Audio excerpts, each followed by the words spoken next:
l'ospite della domenica, benvenuta, è Manuela Ventura, grazie di essere qui. Grazie a voi, grazie a te. Ti abbiamo appena vista e apprezzata come Favilla Mancuso in Lea, Un nuovo giorno, serie di Rai 1 di grande successo con Anna Valle e Giorgio Pasotti. Abbiamo forse già qualche immagine di questo. Che personaggio è? Tu sei Favilla anche veramente? Esatto, Favilla è un personaggio che, come già stesso dice il nome, ecco, è un peperino, è una scintilla incandescente, ha un carattere molto duro, scontroso, soprattutto l'inizio, le prime puntate.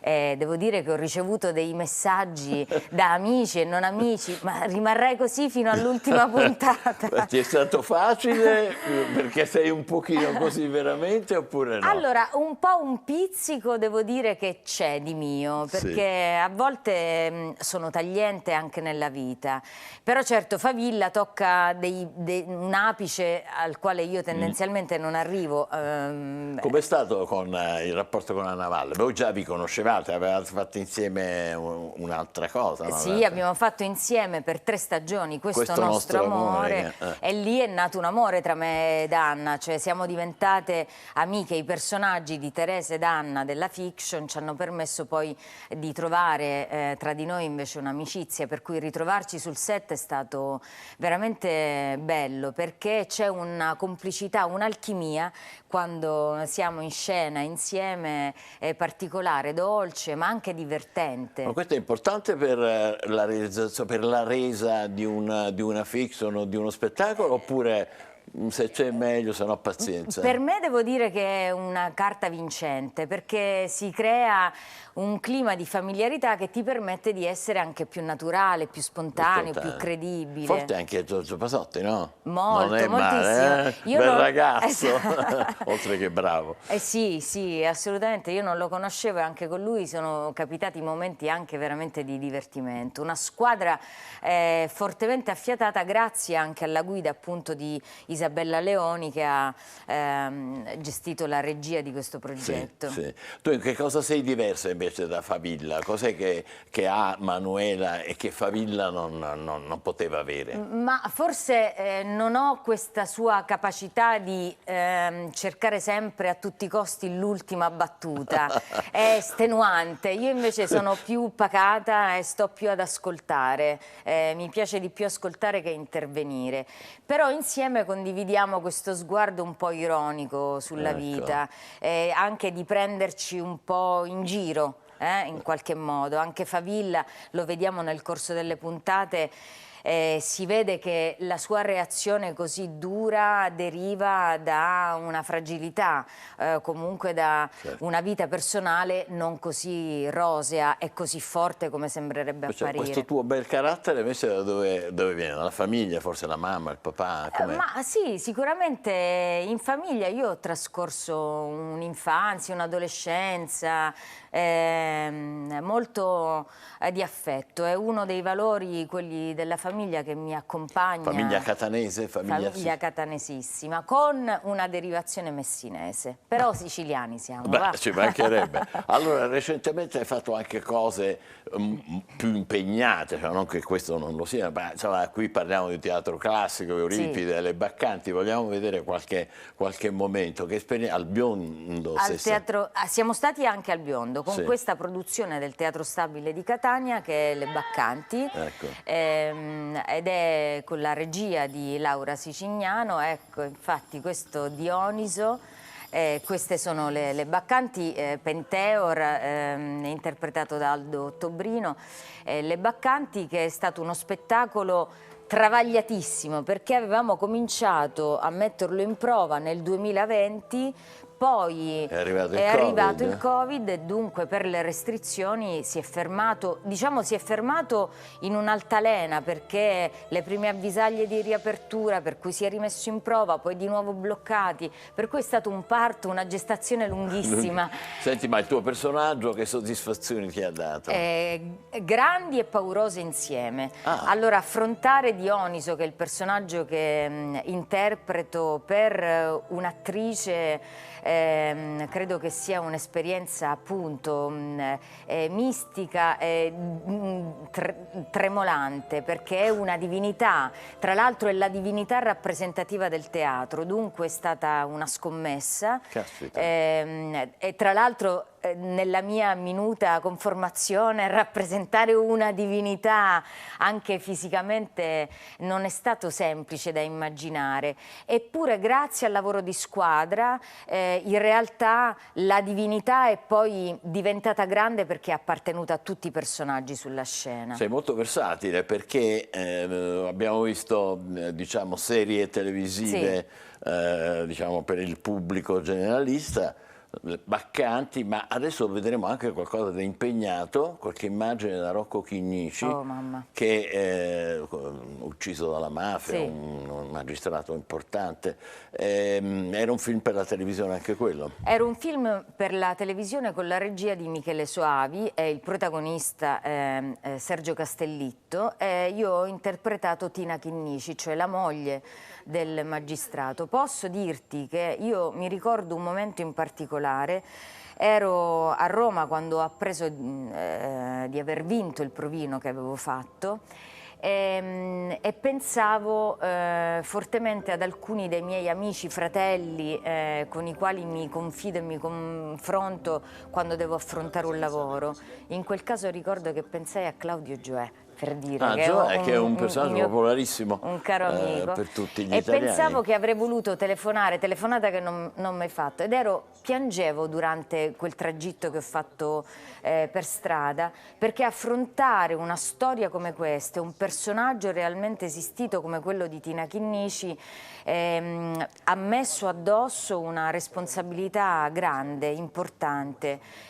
E come in altre occasioni per me quella della storia di Rocco Chinnici è stata non solo una soddisfazione di tipo professionale naturalmente, ma è stato un po' come partecipare ad una manifestazione, ad un corteo di piazza, prendermi per quello che ho potuto una parte di quella responsabilità che significa custodire la memoria. Certo, fare un'opera civile. Esatto. Castellitto com'era il rapporto con Rocco? È stato un rapporto bellissimo, si è creata una sintonia, io avevo un timore reverenziale e invece da subito una grande simpatia, anche un lavoro su alcune battute che magari abbiamo aggiustato insieme, delle piccole improvvisazioni. C'è un momento durante il film in cui i due, Rocco e Tina, dopo una telefonata, una ennesima telefonata minatoria, sono in un momento di grande paura, eppure poi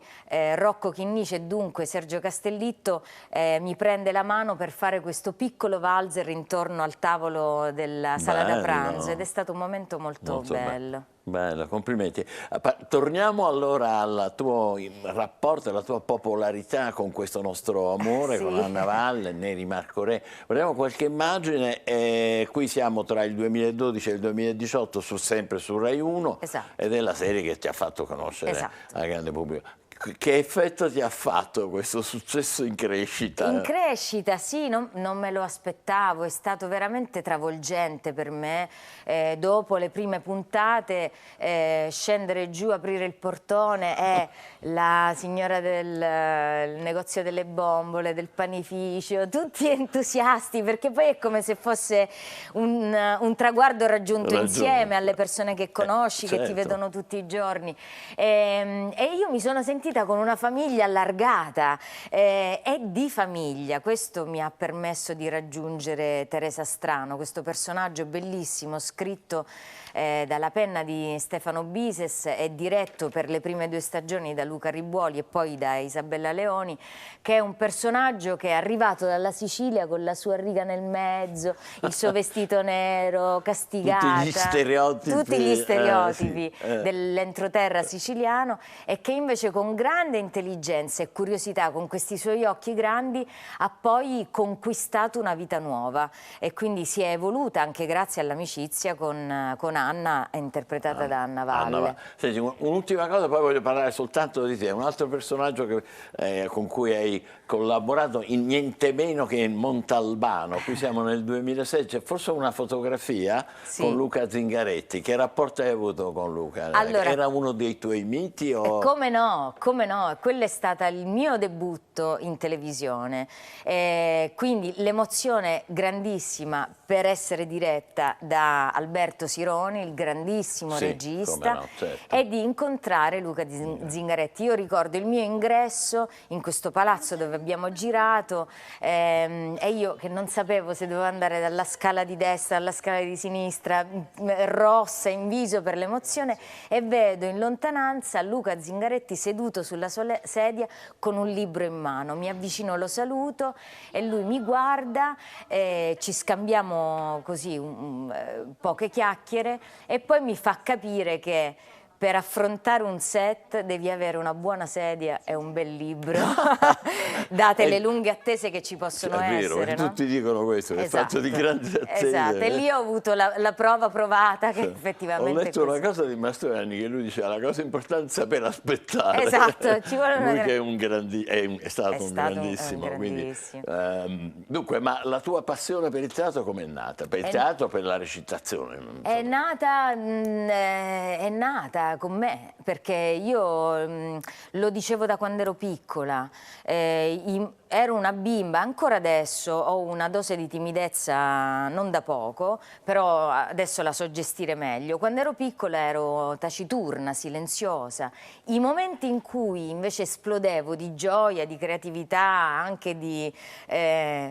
parlavo, perché se no ero erano quelli in cui a scuola mi affidavano, facevamo le recite. Le recite a scuola. Per cui le prime poesie, le recite di Carnevale, quelle di Natale, erano per me un momento di gioia, dimenticavo tutto e mi trasformavo. Ricordo, questa è una cosa che racconto, e io nella prima fase delle elementari indossavo le scarpe correttive dei tempi, no? Perché tendevo ad avere il piede un po'. Ma quando dovevo andare a scuola per provare queste recite, mi nascondevo dentro lo zaino un paio di ballerine scamosciate viola, che non era il colore adatto, da quello che poi ho capito, e quindi levavo quelle scarpe lì e mi mettevo le mie ballerine, perché era per me andare in un altrove, cioè andare in un'altra dimensione di gioco, una giostra per me. Però poi qua da noi si dice cunesce e rinesce, tu l'hai fatto, sei andata via? Sì, sono andata via, ho completato il liceo, poiché la scuola dello Stabile era un biennio, non potevo provare, avrei dovuto aspettare un anno per entrare in quella scuola lì. Allora ho tentato all'Accademia Nazionale d'Arte Drammatica, la Silvio D'Amico di Roma, ho tentato, ho affrontato le 3 fasi di selezione e sono stata scelta. E dunque lì la valigia, la famosa valigia con cui molti di noi affrontano poi... Ma poi non ti sei fermata, sei andata anche altrove, in altre regioni? Sì, ho girato abbastanza, perché poi abbiamo avuto una collaborazione con il Teatro Stabile dell'Abruzzo per alcuni anni. Quindi ho vissuto fuori Catania per una ventina d'anni. Ma tu sognavi di essere come qualcuno? Che erano i tuoi miti, le tue attrici preferite? Ma io posso dirti che io mi sono sempre mangiata con gusto e con avidità tutte. Anna Magnani e Monica Vitti, adesso dovendone dire 2 indiscutibili, Mariangela Melato, che poi ho avuto la fortuna di vedere anche a teatro, ma anche adesso io con grande stima guardo anche le giovanissime, perché quello che per me è il rapporto col mio lavoro, io nasco, lo dico, nasco prima che attrice come spettatrice, per cui ho una grande curiosità di vedere gli altri, il lavoro degli altri, la poetica degli altri e dunque rimango sempre affascinata e questo per me è un modo anche per cercare di rinnovare il mio strumento. Tra le giovani colleghe, una che ti viene in mente, che è talentuosa? Ho lavorato ultimamente nelle Baccanti con Lidia Giordano, che per me è un'artista a 360 gradi e che seguo con grande passione. Ecco. Poi sei tornata a Catania, però fai vai e vieni, com'è? Adesso sono stabile a Catania con la casa e la mia famiglia, però il lavoro è fatto, questo lavoro è fatto così, la valigia è sempre pronta sotto al letto per partire. Già, quando fate le serie le cose sono tutte dove? Sì, fuori? Sì, no? sì. Ultimamente si gira in Sicilia, fortunatamente i progetti in Sicilia sono sempre più numerosi, per cui magari non a Catania, però l'ultimo film che ho fatto e ancora non è uscito è questo Shotgun, che racconta in qualche modo la storia di Francaviola e io interpreto la madre di Francaviola, la regia è di Marta Savina e i protagonisti Claudia Gusmano e anche Fabrizio Ferracane e abbiamo girato dalle parti del Messinese, per cui per un mese intero sono stata lì. Tu hai cominciato giovanissima, volevo i pantaloni. Volevo i pantaloni. Quanti anni avevi? 16? 16. Ancora non ero maggiorenne, infatti ci volevano sempre le firme di mamma e papà per autorizzare tutto. E fu quella una Come ci sei arrivata lì? Com'è stato? Facevano dei casting, prima veniva scritto sui giornali, c'erano dei trafiletti, facciamo degli incontri per il regista Maurizio Ponzi e quindi io andai insieme ad una mia amica che poi non ha più fatto l'attrice ma ci siamo divertite molto in quell'occasione e c'erano questi casting che consistevano in realtà in una Polaroid frontale e di profilo. E dopo quella Polaroid fummo contattate sia io che la mia amica e abbiamo fatto questo piccolissimo ruolo, abbiamo girato sia in Sicilia che a Roma. Però nonostante la valigia sempre pronta, alla famiglia ci tieni, no? Ci tengo, ci tengo. I tuoi figli saranno i tuoi primi fan? Sì, come no, mi seguono e mi aiutano anche a preparare quando devo preparare i provini. Ah sì? Loro mi fanno da spalle in qualche modo, mi fanno ripetere Ma sono grandi, piccoli? Hanno 13 anni, sono due gemelli, un maschio e una femmina. Che bello! Sì, diciamo lì risiede il mio amore per i miei figli, mio marito, per la mia famiglia.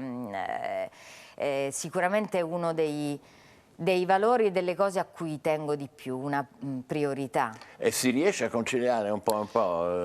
Si riesce grazie, devo dire, all'aiuto di tutti, principalmente dei miei figli che da quando erano piccoli hanno intuito che ci fosse questa originalità nel mio lavoro. Mamma ogni tanto fa la valigia e va via. E va via, per cui puoi immaginare quanti modi io ho cercato per rimanere sempre in contatto con loro. Che mamma sei? Come fai che tipo di... Allora, li seguo molto, cerco nell'ultimo tempo soprattutto di non essere troppo opprimente, troppo presente, perché sono in una fase adesso in cui stanno... L'adolescenza. Esatto, stanno aprendo le ali, per cui cerchiamo con mio marito proprio di seguire le loro inclinazioni e di cercare di favorirle. Vorresti che fossero attori? Loro ogni tanto, allora qualche esperienza l'hanno fatta perché in teatro con la compagnia di Alessandro Idonia che ha ereditato la compagnia dal grandissimo Gilberto Idonia, in alcuni spettacoli dove c'erano bambini e ragazzini loro hanno partecipato. E quindi tu dici forse... Chissà, non so, io mi auguro che possano avere uno sguardo aperto. Con una mamma così e un papà che immagino sia altrettanto, non c'è dubbio. Senti, non ho citato le tantissime cose bellissime che hai fatto, le serie Distretto di Polizia, Il Capo dei Capi, Squadra Antimafia, Il Segreto dell'Acqua, film importanti, Anime Nere, quello di Monzi, bellissimo, forse abbiamo un frammento. quello sull''ndrangheta e dintorni, esatto, diciamo così, leggere. Sei stato incuovato con Checco Zalone, com'è stato lì? Bello, perché lui è veramente simpaticissimo, alla mano, quasi timido sembrerebbe. E lui lo dice che è un po' timido, esatto, no? esatto. Per cui... È vero sta cosa. È vera, è vera. È vero. Però mette anche molto a proprio agio, e mi ricordo quella scena che abbiamo girato esilarante con questo pinguino, era luglio e questo pinguino non ce la faceva a resistere al caldo, per cui veniva spruzzato con l'acqua. E poi anche Cetto c'è, senza dubbiamente. Senza dubbiamente, l'esperienza a fianco di Antonio Albanese, io mi auguro di poterlo rincontrare sul set, perché è veramente un compagno di giochi. Lui viene dal teatro, quindi il lavoro che fa sul personaggio è di quel tipo lì, ci tiene ai dettagli, dà anche in piccole battute, in piccole frasi un grande insegnamento, e poi è divertente, è stata veramente un'esperienza. Ma si percepisce che lui è uno che è un attore serio? Sì, sì, esatto, e ha a cuore il lavoro con i colleghi, che non è una cosa proprio così scontata nel nostro mondo, no? A volte c'è dell'ostilità, tu fatti il tuo, io mi faccio il mio, invece la collaborazione con lui è stata bellissima. Manuela Ventura ha bellissime soddisfazioni nel lavoro, stupenda famiglia, in bocca al lupo e complimenti per tutto. Vive il lupo. Se vuoi ricordarci dove ti vedremo adesso. Stiamo riprendendo, appunto, per ritornare nuovamente in tournée, stiamo riprendendo lo spettacolo 262 vestiti appesi, ideato e diretto da Alessandro Idonea, scritto da Maria Elisa Cordaro, e ritorneremo in Croazia. Questo spettacolo è una rappresentazione civile di quella che fu la tragedia di Marcinelle, in cui persero la vita centinaia di minatori, tra cui molti italiani, in questo flusso che il Belgio richiese all'Italia per andare a lavorare nelle miniere, e l'Italia accettò perché così arrivava un po' di carbone. Diciamo, in qualche modo ha a che fare anche con le questioni della migrazione, delle morti bianche, delle morti sul lavoro. Davvero un lavoro importante, e in bocca al lupo anche per questo, e complimenti ancora. Grazie per essere stata con noi, Manuela Ventura, l'ospite della domenica. Grazie e tanti auguri. Grazie. Baci ai piccoli. Va bene. Ciao. Grazie, ciao, è stato un piacere.